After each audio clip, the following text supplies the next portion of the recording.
Senhor presidente, sem dúvida nenhuma, nessa ampla crise que o Rio de Janeiro tem vivido, e não resta dúvida que o Rio de Janeiro é reflexo, tudo que acontece aqui por razões óbvias e históricas, é reflexo de tudo que tem acontecido no Brasil também. No entanto, se nós pensarmos no histórico dessa legislação que impõe os pisos regionais, tem muito a ver com a questão política. Haja vista que mais de 80% das categorias abrangidas pelo piso salarial, ela tem sua convenção ou acordo coletivo de categoria própria, que na verdade é uma oportunidade da categoria não sofrer, porque cria um ambiente de diálogo com os patrões e os empregados, respeitando as idiosincrasias, as características próprias de cada categoria. E isso absolutamente não está ceifado. Eu acho que é um momento de união em prol de um Rio de Janeiro produtivo que saia da crise.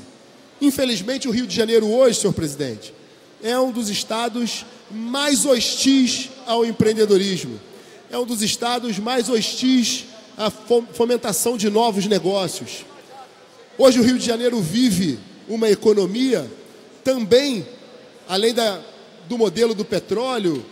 a gente ignorou durante muito tempo o turismo como uma grande fonte de receita para o Estado.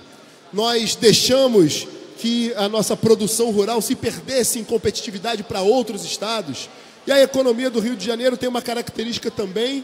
de pequenos empreendedores, pequenas, médias e pequenas empresas que simplesmente morrem num ato irresponsável de um aumento que aquele pequeno empregador também vem sofrendo com a crise. Então é preciso que esse parlamento reflita e nós possamos efetivamente propiciar aqui os caminhos para a garantia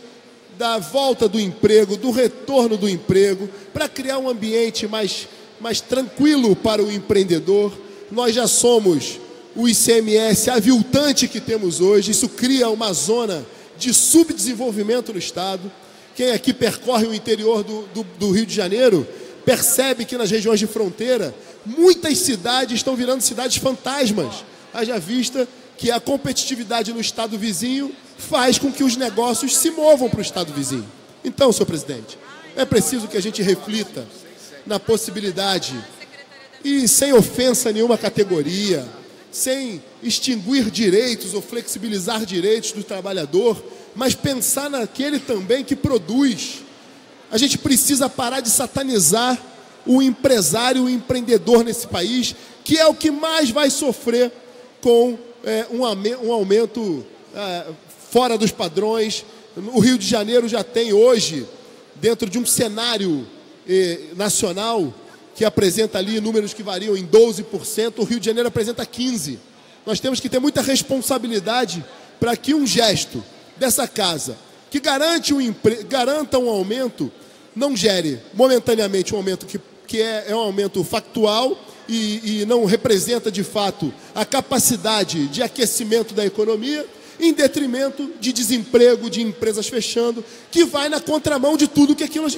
a gente falou nas campanhas eleitorais, todo o esforço que o governo do Estado vem fazendo para tornar o desenvolvimento econômico do Rio de Janeiro capaz de sair da crise. Nós temos uma responsabilidade com esse Estado, independente do viés político partidário, a gente tem um compromisso também com o governo, de ajudar o governo, que na verdade, como bem disse o líder do governo aqui, não é um projeto do governo, não é um interesse do governo, é um interesse da economia e do desenvolvimento econômico do Rio de Janeiro. Então, com muita responsabilidade, haja visto o excessivo número de emendas que esse projeto sofreu, a rediscussão da matéria, nós estamos aqui discutindo a matéria, é preciso que coloquemos a mão na consciência, que entendamos que o não aumento, nesse momento, é benéfico para o Rio de Janeiro, garante o emprego, estimula a criação do emprego, e aí estabelecer uma eventual discussão, no máximo, até o limite das reposições inflacionárias, de modo que a gente entenda o setor produtivo e a gente precisa restabelecer o setor produtivo, dando garantias ao setor produtivo, que o Rio de Janeiro é um ambiente propício ao desenvolvimento econômico e que a gente possa, dessa forma, resgatar as vocações do Estado e superar outros fatores que são impeditivos do desenvolvimento, como, por exemplo, a questão da violência. Há um esforço que a gente reconhece aqui e aplaude do governador, no sentido de dar mais ênfase às forças de segurança, em combater a criminalidade e desburocratizar e, sem dúvida nenhuma, permitir que o Rio de Janeiro entre numa rota de desenvolvimento, que é o que a gente espera, é o que o cidadão fluminense espera e é o nosso compromisso. Então, senhor presidente, aqui finalizando, um apelo para casa, que efetivamente coloque, pondere